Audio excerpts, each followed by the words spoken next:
welcome back to my channel. My name is Jordan and today we're going to be talking about Circe by Madeline Miller. Now we're going to be doing this in a slightly different fashion than usual. Instead of doing a separate spoiler-free and spoiler section, we're going to be just mixing it all together and doing a largely spoiler-free review, but I am going to be talking about some of the themes and development in the novel, so if even that level of spoiling irritates you, then I suggest reading this book first and then coming back and watching the review. And I do highly recommend the book, so definitely do that if you think it's gonna bother you, because I liked it a lot.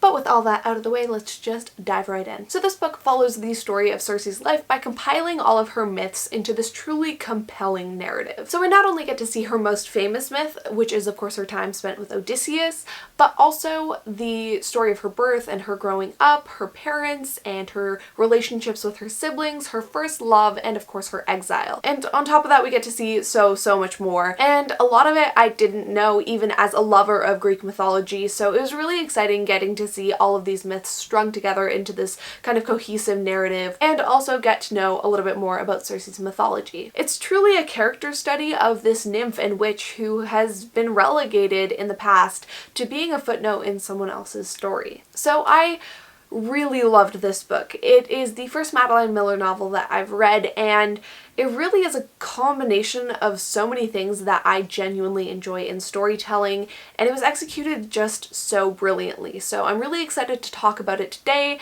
and kind of discuss what I liked so much about it. I adore mythology, and especially Greek mythology, so the subject matter already interested me, but I think that's just a very small part of what made me actually adore the book. The writing to me felt like it was in the same vein as The Golden Mean by Annabel Line, which isn't a hugely popular book, but it's one that I really enjoy and one that I've talked about in a few recommendations videos, I'm pretty sure, on this channel. And I think that if you like this book, you would really like it, so I would recommend that if you like this. It's a slow, almost dry style of writing, but one that drifts seamlessly from sentence to sentence, scene to scene, and story to story. And I think that works really well for this style of narrative. The language in it is simple, not overly flowery or descriptive, but the use of interesting analogies and clear visual language keeps it engaging as well as grounding the events in the story. So here are a few of my favorite quotes. "He showed me his scars, and in return, he let me pretend that I had none. His face was like a quiet pool that would hold everything safe in its depth. The words slid into me, smooth as a polished knife. The grudges of gods are as deathless as their flesh." Speaking of things that this book reminds me of, the masterful compilation of her myths into this coherent timeline of events is very reminiscent to me of like Forrest Gump. It is so well done, and Madeline Miller is not only able to string all of these fragments and tales into a life, but also build in such beautiful character development. Because it includes so many myths, it feels almost like a serial or a semi-episodic TV show in that there is a through line and development, but it contains a bunch of different kind of contained stories throughout. But in saying that, I don't want to mislead you, as many serials and semi-episodic TV shows are action-packed and plot-driven, whereas this is most definitely a literary fiction piece and is very character-driven. It's sometimes slow and meandering, but I do think that it uses some of the same storytelling tools and techniques that are used in the mediums that I just mentioned, very much in the vein that the Odyssey does. The setting varies throughout, but the vast majority of the novel is set on the island of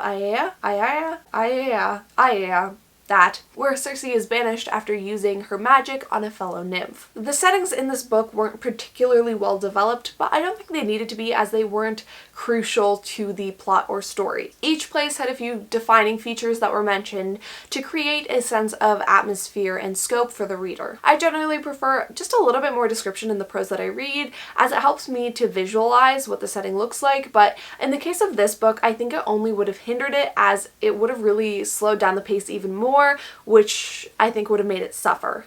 Basically, it was concise and it did its job.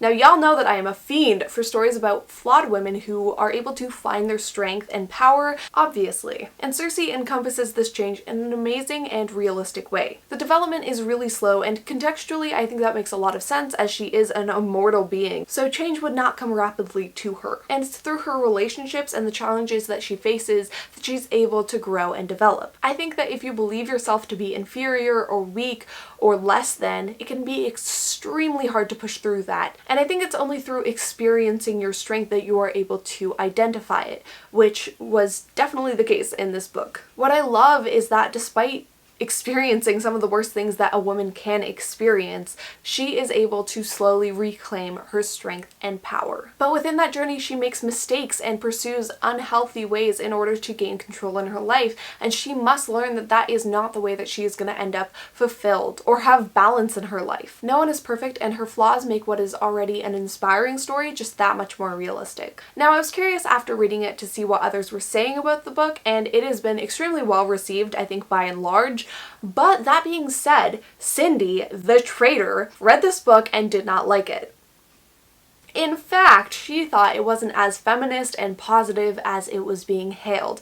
And she kind of discusses this in her review that she's made, which I will link down below, and I just like to address some of the points that she makes because I think there is some merit to some of the things that she's saying, but I also disagree on other points. What I do agree with, which Cindy brought up, is that Circe's relationships with the women in the story are either non-existent or are really negative, with the exception, I think, being the last relationship that she has with the woman who comes to the island at the end of the book. And if you've read it, you know who I am talking about. But even that relationship, I think, is quite shallow and is kind of glossed over. It's definitely not what it could have been, and I agree with Cindy in that, you know, you can stay true to the myths, but there could have been more positive female relationships in the story, such as with that final woman, it could have been more fleshed out, or just with the nymphs in the story. I think there was definitely opportunity for Circe to have positive female friendships. That being said, I disagree with the idea that because there aren't any positive female friendships that it is inherently not a feminist book. To me, Circe is an extremely feminist story about a woman who quite literally grew up at the feet of powerful men. She was seen as weak and useless because she was not considered beautiful in the eyes of the gods, and therefore as a nymph she had no merit to society, because as a nymph, beauty really is the source of their social power. Because she doesn't have that, no one in her life really sees her as an asset, and therefore she sees herself as weak and boring and useless. She's basically at the mercy of the men in her life. Slowly, as she discovers her witchcraft and is forced to spend time alone in reflection and contemplation, as well as through different trials and obstacles, she's able to not only come to terms with the power within herself, but she's able to discover her strength and value. I think regardless of that, her insecurities still manifest within the relationships in the book, especially with the men in her life. And it's really a process of her transforming from a dependence on men to self-reliance and relationships on equal footing. I think that overall, that is a positive message that is being sent out by the book, so I appreciate that. But I think more than all of that is the kind of arc of Circe being at the mercy of the men in her life to finally taking power and being in charge of her own destiny. So that's powerful, Cindy, and back off, and you're wrong, and that's wrong. So basically, paper cut is over and get out. I'm joking. I'm sorry, Cindy. I love you. Your opinions are valid, and I do think that in a lot of ways you're right, and this is not an attack, and I love you. And for those of you who don't know, Paper Cut is the book club that I have with Cindy and with Kat from Paperback Dreams, and we are doing another live show on Sunday, July 21st at 6 p.m. where we are talking about Neal Shusterman's Unwind. So that is exciting stuff. Join us.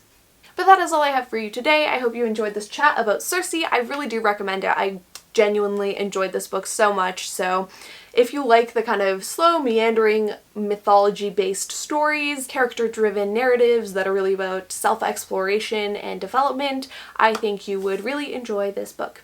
If you did enjoy it, give it a like and subscribe to my channel, and if you have read the book and have differing thoughts or opinions or would just like to gush about this book, please let me know in the comment section down below your thoughts and feelings. But that is all I have for you today, so thank you for tuning in, and I will see you next time. Bye! But in saying that, I don't want to mislead you. Episodic TV shows, there is kind of balls! Keep trying, you got this. Ah! Je suis dans la vie comme dans mes rêves. Et quand je crève, je suis le cri de qui me croit ou qui me prie. Je suis comme ça dans la vie, je renie jusqu'à mon sang. Et je ne sens plus qui je suis, il n'y a plus d'innocent. J'aimerais dire que je sais ma route et que je ne doute que quand j'ai bu. Mais vu que je suis à nu plus